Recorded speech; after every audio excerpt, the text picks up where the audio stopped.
From family caravan trips to adventures across 80 countries, Sinead's stories filled with curiosity, discovery and the joy of exploring the world. Get ready for this month's inspiring episode of Stamped.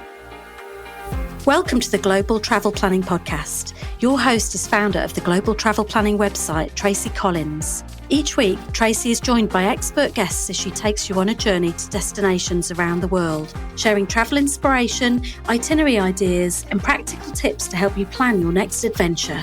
Join us as we explore everywhere from bustling cities to remote landscapes, uncover cultural treasures, and discover the best ways to make your travel dreams a reality. Welcome to this week's edition of the Global Travel Planner Podcast and our monthly episode of Stamped, where I ask my guests 10 questions from passport stamps to bucket list dreams that take us on a journey through the travel moments of their life. This month's guest is Sinead, a UK-based travel lover who started with caravan holidays and curiosity that sparked a lifelong passion for adventure. She set off on a 2.5-year round-the-world journey, crossed Africa from south to north and backpacked for a year with her 3 children. Sinead doesn't drive, is nervous about flying, gets seasick. She absolutely loves trains and has now visited more than 80 countries. We talk about the people who inspired her wanderlust, the kind of pinch yourself moments that stay with you forever, and a couple of lesser known gems she recommends. So grab a cuppa and enjoy this inspiring conversation. So I'm Sinead, I'm based in the UK. I have a regular job. I don't travel for a living. I've got 3 children and I've been to it's been a while since I counted, but I've been to around 82, 84 countries. And the kids have been to, I think, somewhere around 46, 47 countries. I didn't go abroad till I was 16. I didn't properly start travelling till I was in my 20s. I've just made up for it since. People are often amazed I do so much travelling because I don't drive. I'm terrified of flying and I get seasick. But my saving grace is I love trains. I've done a couple of around the world trips. The first one, I was away for about 2.5 years. And then my second big trip was at the turn of the millennium. I'd spent 6 months traveling from south to north in the African continent. And then in 2016, 2017, we took our children out of school and we went backpacking for a year with our 3 children. Fantastic. I mean, you've been so many places. You really have, Sinead, and you've had so many fantastic experiences. Some not so great ones. I know you've managed to catch a few tropical diseases around some of your travels. But let's kind of get into a little bit of like what the inspiration was, or who or whatever it was that inspired your love of travel. And I'm kind of going to sneak one in because I'm hoping that you're going to mention a certain person that you happened to see the other day, which I have a suspicion you are, which I was very jealous about. So I credit 2 people with my love of travel, really. The first one, I think, is my dad. I didn't go abroad with my dad till I was in my late 20s. And I think we've only been abroad, 3 or 4 times together. But when we were little, we used to have 2 weeks caravan holidays every year around the UK, Scotland and Wales. And we didn't have any part in the planning, so we didn't know what to expect. And we'd rock up to some field in the middle of nowhere and we'd park up and my dad would say, right, go and explore. And at the time, I think, it's partly maybe he had 4 children and he wanted 5 minutes peace, so go off and explore. But what he actually instilled in all of us, I think, was just that what's out there, what's on the other side of that hill, what are we going to find today? And that sort of sense of curiosity and exploration has really stuck with me, all from, I think, those caravan holidays. The second person I credit, I know is one of your favourites too, is Michael Palin. I remember as clear as a bell sitting on the sofa with my dad in 1989 watching Around the World in 80 Days.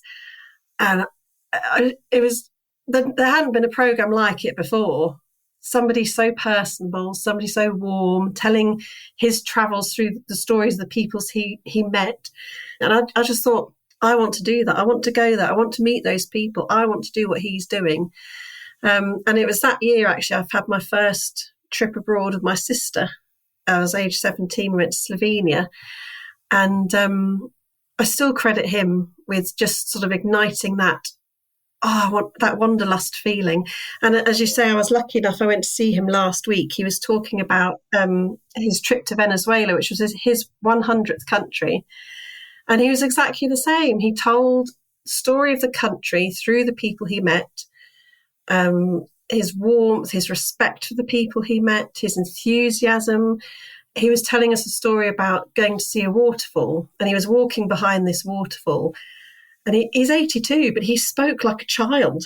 It was so enthusiastic. And he was saying, it was one of the best things I've ever done. And I didn't think I'd have to get to 82 to do it. And his enthusiasm is just infectious. It really is. Oh, so, I have to say I'm incredibly jealous, because I know it's the second time that you've actually seen Michael Palin and listened to him talk about his travel. And I totally get you. And it's really interesting because, we're talking the early 1980s that he was on when he was doing his Around the World in 80 Days. And like you, that kind of sense of, it was just amazing. And it was the people that brought the different places. It wasn't about what he saw. It was the people and the experiences that he went. And it's amazing how that can ignite that passion and live with you for so long. And I'm exactly the same. I hope that I do get to meet him one day. I think just amazing. And also that, like you say, that childlike enthusiasm for travel. It's just absolutely amazing. Now, I know you've kind of mentioned it. It's like amazing, I say, how those things live with us, and how at the time, I suppose, you decided to take that first trip. And I guess you've mentioned it. So the first country that you ever visited, where was your first passport stamp? Was that the trip with your sister? My first country really was Ireland, because my parents are Irish. I spent most of my childhood summers in Ireland. And that, again, was just freedom to explore. Just, we knew all the family there. It just felt, coming from London especially, going to Ireland for our summer holidays, it just had so much more freedom. My next trip abroad was when I was 16. I went to Mallorca on a package holiday. And I didn't go with my own family. I went with somebody else's family. And, fair enough. They went to this hotel to relax for 2 weeks. They work hard. But we rarely left the hotel complex. And by day 2, I was going out of my mind. I was so bored. And although it was my first trip abroad, I knew that was not how I wanted to travel. And I haven't travelled like that ever since. So the following summer was when I went to Slovenia, which was then part of Yugoslavia. My sister and I went on a mountain walking holiday. We booked off teletext. Do you remember you could book holidays off the telly? You didn't know where you were staying. You didn't see any pictures of where you were going. You only found out the hotel when you were on the coach driving to it. And that was really the first trip where, I could set my own itinerary, my own pace. I didn't know what to expect because I hadn't seen any pictures of it or anything. And it was just that sense of freedom at 17 was just amazing. And that's what I've always sort of tried to hold on to and sort of pass on to my own children as well. Oh, absolutely. I guess that kind of leads us into that kind of third question about which was the place that you went, which was like the first big adventure. But would you say that that trip to Slovenia was, or have you done something that you kind of go, no, this was a bit more of a wow, kind of real adventure? Although it felt like an adventure, Slovenia, it was still quite familiar. So I think my first big adventure, when I felt, wow, this is something challenging, this is something big, was when I went to India. I was 23, still fairly green. I hadn't really gone to many places at all. And India was my first stop on that round the world trip. I've sort of had enough funds for about 6 months. So at the airport, I said, it'd be maximum 6 months, maybe less. And it was 2.5 years before I came back. So that was the first big adventure, and definitely traveling around India as the first destination on that trip really felt like a huge adventure. It was a very different way of traveling then as well. Obviously there was no phones, there was no internet cafes. So it was, I would phone home once a month from a phone shop. Writing blue airmail letters. I used to collect letters from home at American Express offices. I'd go to read the newspaper at British Council offices. It was just entirely different. And everything really was, you clutched your lonely planet like it was a life source, and talking to other travellers, which I think you did a lot more of back then, to get recommendations. And it was a very sort of fluid method of travelling, because you just couldn't plan ahead. You didn't have phones, you didn't have internet. And that really felt like my first big adventure. I still think to this day that was an incredibly challenging thing to do. It does sound incredible. And did you do this solo, Sinead? No, I went with a friend at the time, and it was tough. There was some good points, there was some bad points, but it was an amazing way to travel. And it was just, we could just set the itinerary as we went, which is I think it's harder to do these days. Our funds lasted longer than we expected. So we spent 6 months in Asia. We travelled from India down to Bali. And then I spent 1.5 years in Australia and New Zealand. And then I spent 6 months coming back through the South Pacific into the US and into Central America. And I flew home from Guatemala. So it was very different. You just didn't plan ahead like you kind of have to do now. I think it's so true, the difference between kind of this. I guess is this the 1980s that you're talking about, Sinead, as well? That was 1995 to 97. Okay, so mid 90s. Because I remember traveling in the 80s, and I just say we had no mobile phones, there's no internet, there was no. My mum would find out I was in one continent and then had gone to another continent by a phone call. And I think now, I mean, my daughter's grown up, but I think she's now 30, but I think I would be beside myself if that's how she travelled and I didn't know where she was. Whereas these days we're just so used to having that access. And you're right, in some ways, I guess we kind of can over plan these days because everything is there. So the kind of that sense of wonder and where you're making it up as you go along, it's I guess a little bit harder to do these days as well. Maybe we know a little bit too much. And especially when we did our family gap year in 2016, 2017, so that was nearly 20 years later, the fluidity I felt had changed a bit, because often to go into somewhere you needed proof of an onward ticket. Yeah. And especially when there's 5 of you, you can't just think, I'll buy something and then if I don't use it, I don't use it, or extend it or anything like that. You are sort of a lot more fixed in, I think, than you ever used to be. Yeah, that's true. Actually, just thinking, even this year, because Doug and I kind of travelled back from Europe back to Australia, and we were trying to be as kind of flexible and fluid as it could be, and booking flights as went. But again, just say you couldn't just arrive in somewhere without having that onward proof that you were going to actually leave the country and obviously all the visas and everything that you had to do, and everything's online these days. So you have to do it before you actually arrive into the country. Now, I don't know if it's going to be related to that trip, the next question, but can you describe a place or a moment that has completely blown you away? I've been so lucky. I'm the first person to say I've been very lucky. I've done some incredibly amazing things, some of which I probably wouldn't recommend to my children, but I have done amazing things. I remember, sitting in the Devil's Pool, looking over the edge of Victoria Falls in Zambia, the starry skies in Mongolia, the hoodoos in Bryce Canyon blew me away, swimming with manatees, seeing lava, Patagonia, hiking in the mountains. There's just so many perfect moments. The one thing I do say to people in recent years that really, really struck me was on our family gap year, we took the kids to Iguazu Falls on the Argentina-Brazilian border. And it was one of those days where the whole day was just magical. We were there for 2 days and the whole experience was magical. And a lot of it was kind of unexpected as well, because when we got there, you can take a road train through the jungle to the falls. And for some unknown reason, we decided to walk. It was really hot. We had 3 children. I don't know why we walked. But that was one of my favourite parts of the day, because we were the only people on the trail. We saw toucans, we saw coatis, and there was hundreds and hundreds of butterflies. And when the kids stood still, the butterflies would just land all over them. And it was just, I mean, we thought it would take maybe an hour. It took hours because we were so slow. But it was just one of those perfect moments. And then we got to the falls and they were unbelievable. I mean, I had seen them on the telly and everything, but just the scale and the size and the noise. And we got absolutely soaked to the skin. And it was just like one of those moments where everything was tingling. You know, your ears were ringing.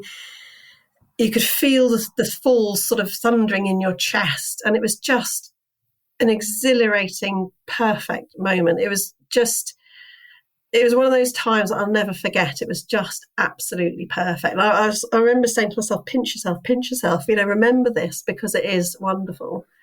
Oh, that's one of the, I'm very lucky. There have been so many, but that, I think, to be there and see the kids enjoying it, and that was just one of those perfect days. And it's lovely because it's part of that, as you say, it wasn't something that you actually planned. It just ended up just being magical. And then, Absolutely. you know, seeing the falls, you know, and I think it's true that sometimes we see a lot of things now, obviously on TV and films, but actually just stand and often it's that pinch yourself. You can't actually believe that they're actually in this place, and wonderful for your kids as well. Well, we did say as we left, we've spoilt them for life now. Yes. No other water is ever going to match up. It's like, No. you're supposed to start and build up, not start with the best. You know, it was incredible. I need to take Doug there because Doug's saying with waterfalls, whenever anybody says about a fantastic waterfall, he always turns to me and goes, "That's not a waterfall. I've been to Norway." So maybe I need to. Maybe he needs to go and see that. I mean, I've been very lucky. I've been to Niagara, and I've been to the waterfalls in Iceland, and I've been to Victoria Falls. Iguazu, I have to say, was just on another level. Oh, it really was. Well, I'm going to Argentina next month. Unfortunately, not to the waterfall, but I will definitely. I've been to Victoria, I've been to Niagara. So I think heading to, I can't even pronounce it. Iguazu. Iguazu. Good job. You say you've been. Now I'm going to change. I'm kind of going to go 360 degrees here, all the way back. Well, actually 180 degrees. Let's get this right. To somewhere that you wouldn't go back to. So we've gone from kind of like somewhere that really blew you away. What about a place that you've kind of went once and you went, no, not really for me. I'm not going to rush back. Is there one? There's a few countries that I probably wouldn't rush back to, but I would never say never, because at the end of the day, I only saw one experience at one time. So I don't really like saying something negative about a country because I don't feel it's justified, really. But that said, the one place I probably wouldn't go back to would be Disney. I just didn't get the magical feel that many people do. I found it overwhelmingly busy, loud, hours of queuing, lots of shops.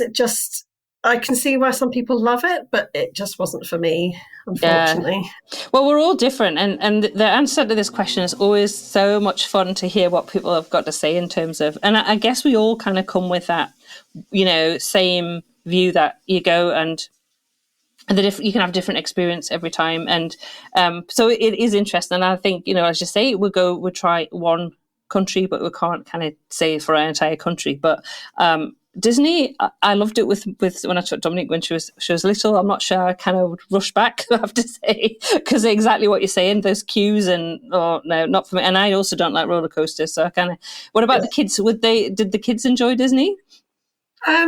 They did, and that's what I focused on when we were there. And, you know, I bit my tongue at the fact that I wasn't enjoying it because I didn't want it to spoil their experience. Yeah. So they loved it, and they would definitely go back, I think.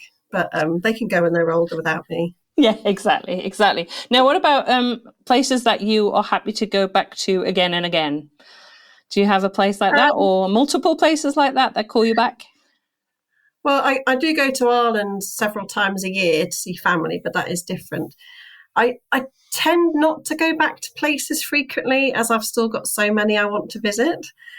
But that said, I would go back to New Zealand anytime. I've been there twice. I've spent a few months each trip there, and I would go back anytime. You know, I wouldn't need any persuading. It's such a wonderful, beautiful, diverse country. It's got everything I like. It's got beaches, it's got nature, it's got mountains, it's got good food, friendly people. I love it there. I love it there. True. No, I agree with you. New Zealand is a very, very special destination, and North and South Island are so different. Yeah, and they each have their uniqueness as well. Absolutely. It really is a wonderful place to visit. I'd love to go back and spend longer there. I think in a previous life I probably would have chose to have lived there. But yeah, it's a wonderful country. Yeah, and I definitely agree. Now, what about lesser known places? Because I know you have been to some quite unusual places. So out of the kind of, I guess, the less kind of well-known or less popular or touristed places, where would you recommend? I was going to choose two, actually. In Europe, I'd highly recommend North Macedonia. We didn't know anything about it before we went. It was a year when money was quite tight for us. So I'd Googled where is the cheapest place to visit in Europe, and North Macedonia came up. I went online, found some cheap flights, and off we went. And we knew nothing about it. And it was amazing. It really surprised us, and we absolutely loved it. We travelled around by train and bus. It was super cheap. There's loads of history, great culture, amazing scenery. They've got some fantastic national parks there. Lake Ohrid is just stunning. And super friendly people, really friendly people. And they were very welcoming to us as well. We had a lot of people come up to us and say, are you working here? And we'd say, no, we're on holiday. And they're like, you come here for a holiday? Why? But they were so friendly, and they wanted to know about us and where we came from. We took a tour one day with a tour guide. He took us back to his house and gave us bottles of wine from his cellar. We were sat on a park bench one day just having a picnic, and this guy came up to talk to us, and then he went off and came back with a bag of fruit for the kids. And people were just really interested and really friendly and happy to talk. And one thing that really sticks in my mind, we went to some Roman ruins. I'm going to say it wrong. I think it's Heraclea Lyncestis, and we were the only tourists there, and they were amazing Roman ruins. And there were some archaeologists working there on some mosaics, and they just beckoned us over, and we got as close as the archaeologist to this. I mean, it's thousands of year old mosaics, and it was just one of those places that really surprised us at every turn. It was I'd highly recommend it. It's definitely under the radar, but it's well worth visiting. The other place I think I'd really recommend is Mongolia, and I think a lot of people, including myself, has this image of Mongolia being quite difficult to travel in and maybe quite challenging, but it really surprised me. I mean, the distances are vast. You do have to travel a long way to get anywhere. But it was surprisingly easy to travel in. Lots of people speak English. The trains were good.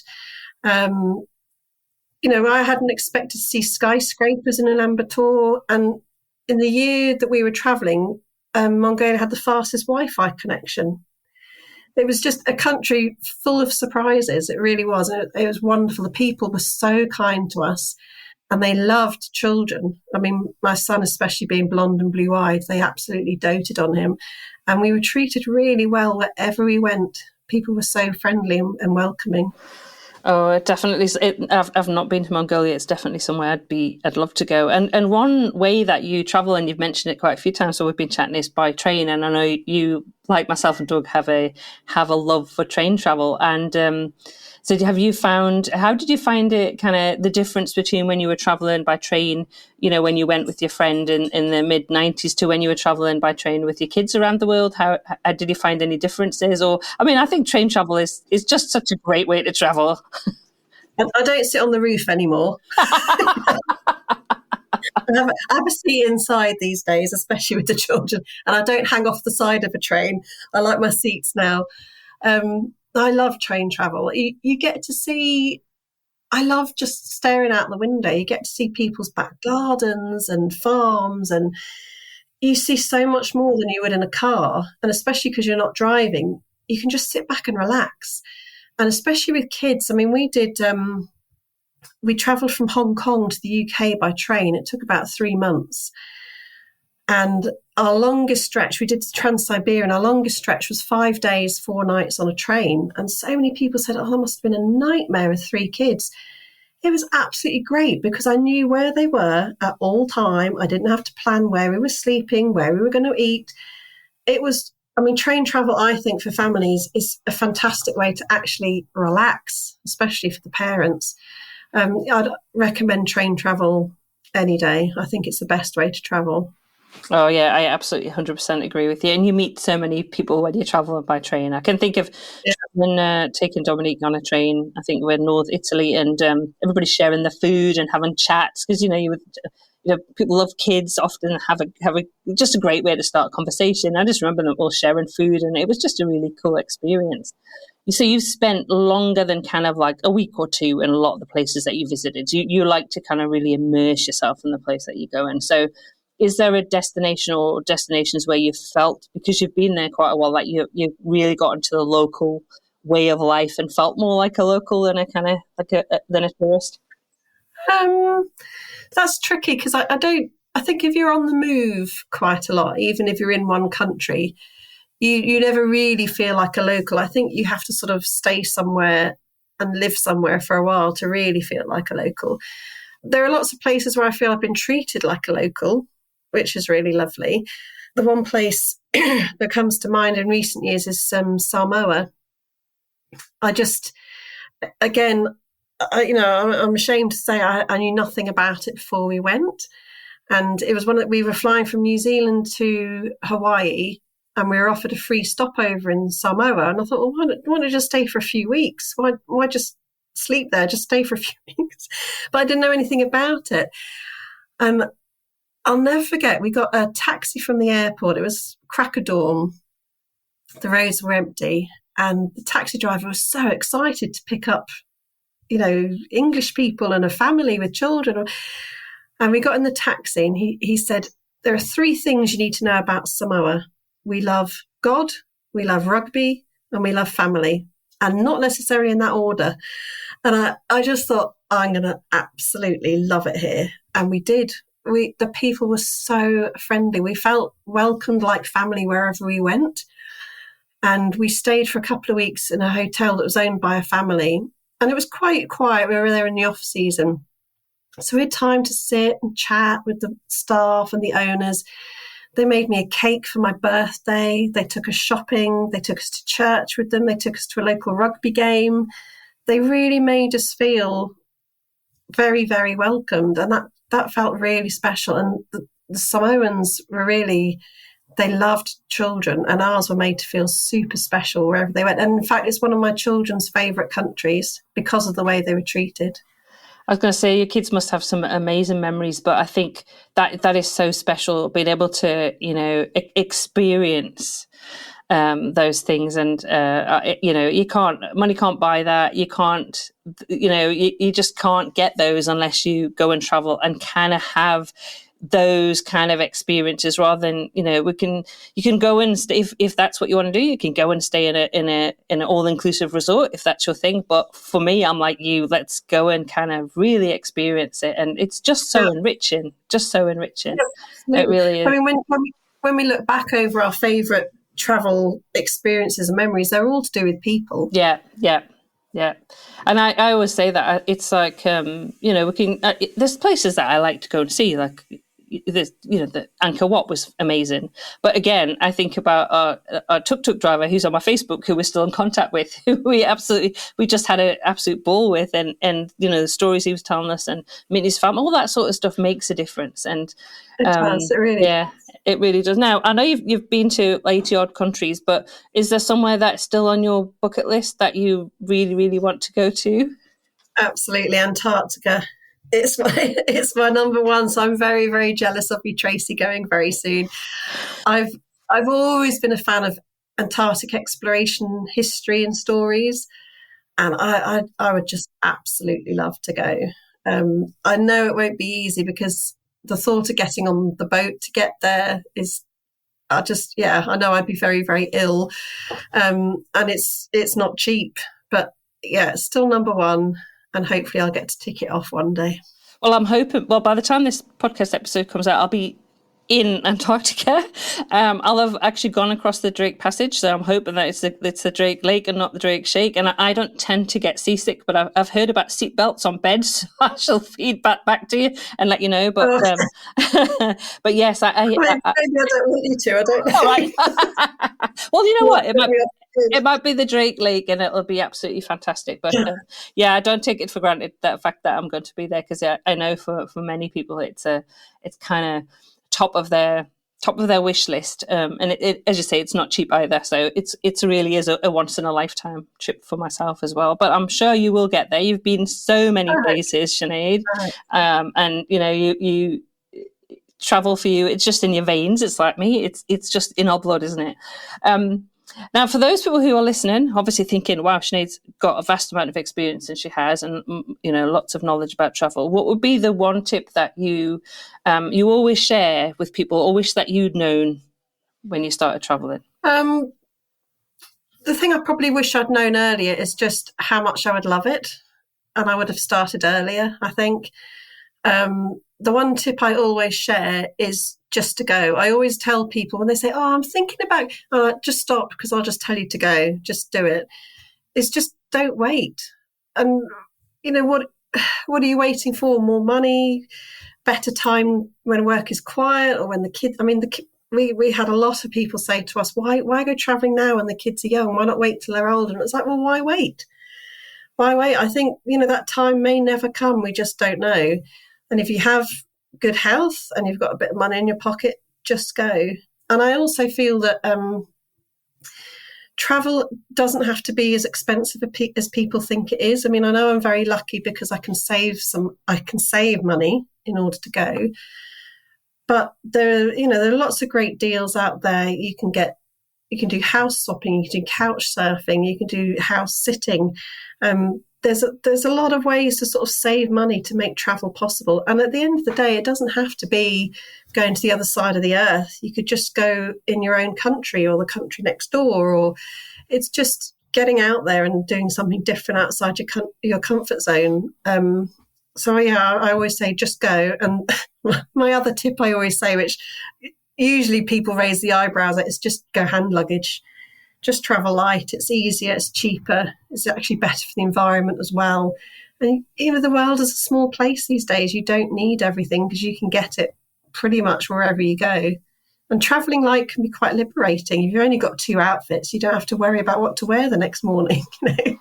Yeah, that's true. And it's far less stressful when you're travelling by train. I always say that as well, because there's nothing worse than trying to travel by train when you've got more than one bag. Yeah, especially when there's 5 of you. Yeah. I have seen that photo of you shared recently on Facebook of the picture of your luggage and the kids' luggage when they were going traveling, and it was really cute the first time. I thought they were the little teddy bears. It was very cute. Very, very cute. Well, Sinead, thank you so much. And this is the 3rd podcast that you've done with me. So if you've also done a couple of episodes on the UK Travel Plan podcast, actually one of our most popular episodes about York. You happen to live in Yorkshire. So you do have a website about Yorkshire as well? I do, yes. It's York Travel Expert. And I love where I live, and I use it really to sort of highlight the best parts of York. And because I've done so much travelling, into that website I put the information people need to know, not just the things to see, but where the public toilets are, where's the best Italian restaurant, the things you want to know as a traveller when you go to a new city. Yeah, perfect. So I will link to that in the show notes, and I'll also link to those couple of episodes you've done for the UK Travel Planner podcast. But for this episode, Sinead, thank you so much for joining me for Stamped. Thank you very much for having me. Thank you for joining us on this episode of the Global Travel Planning Podcast. For more details and links to everything we discussed today, check out the show notes at globaltravelplanning.com. Remember, if you enjoyed the show, please consider leaving us a review on your favourite podcast app, because your feedback helps us reach more travel enthusiasts just like you. Anyway, that leaves me to say, as always, happy global travel planning.